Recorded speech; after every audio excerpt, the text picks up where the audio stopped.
Hi everyone, I am here with a quick review from our first violin lesson.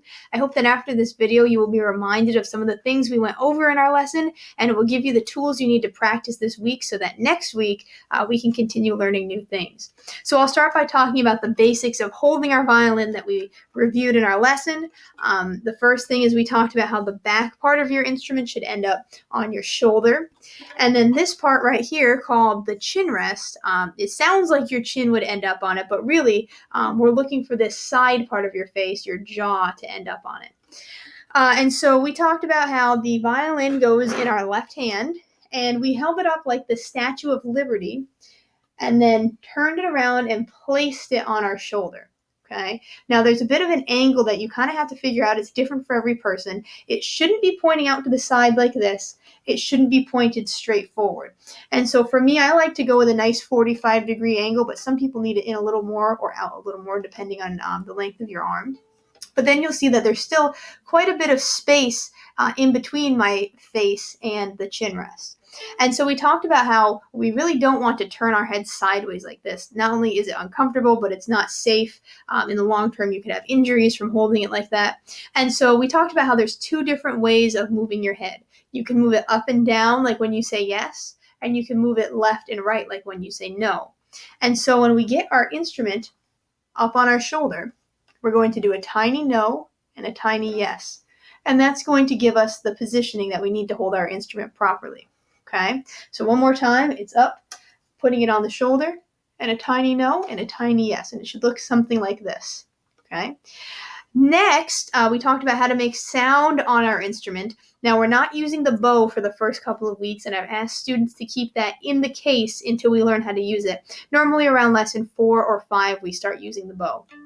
But with our instrument up, we can do something called pizzicato with our right hand. So we're going to make an L with our right hand. Our thumb is going to go against this black piece right here. This is called the fingerboard. And then your index finger is the one that's going to be making the sound, doing the plucking. So you can go across and pluck all of the strings.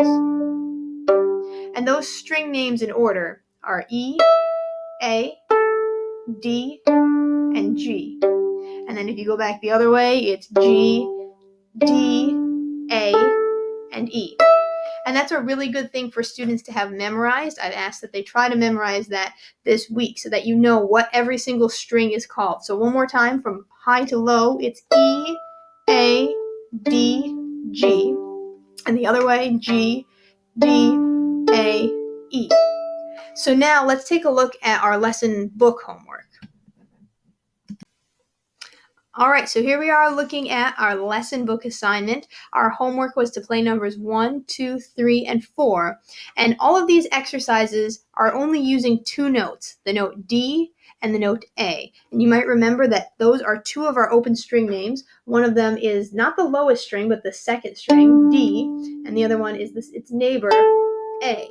So if we take a look at our music here, number 1, the D and A march, this very first note here, this lower note, that's the note D. So you can see that they want us to play 1, 2, 3, 4 Ds. So we'd pluck that string 4 times.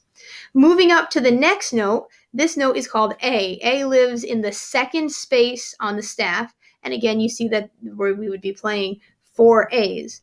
Now, there is one other thing here that we talked about. This symbol is called a rest. When you get to a rest in music, it means don't play. So when you get to the rest, we're not going to play a note there. I've instructed students that before they play it, they first need to say it. And that means that they need to go through and say all of the note names. That's going to show them that they're ready to then start playing. So let's go through right now with number 1 and say our note names together. Here we go. D, D, D, D, A, A, A, A, D, D, A, A, D, D, D, rest. A, A, A, A, D, D, D, D, A, A, A, A, D, D, D, rest. Good. So the next thing we're going to do is get ourselves ready to play this by getting our instrument right up in our good positioning. You have your L mounted on the fingerboard. That index finger is going to do the plucking. Here I go with number 1. If you have your instrument, feel free to play along with me. Here we go. D, D, D, D, A, A, A, A, D, D, A, A, D, D, D, rest. A, A, A, A, D, D, D, D, A, A, A, D, D, D, rest. Awesome. So we'll move on to the next one, number 2, and you'll see that all of these exercises just use the same notes in different combinations. So what I'll ask you to do right now, if you're practicing along with me, is to pause the video and say all of the notes and rest in number 2. Okay, now that we're back, we'll play this one together. Okay, there's a few more rests in this one, and so you kind of have to be on the ball for that. We've got our instrument up. Mount that thumb, finger on the D string. Here we go. D, D, rest, rest. A, rest, rest. A, D, D, D, rest. A, rest, rest. D, D, rest, rest. D, D, A, D, D, D, rest. Awesome.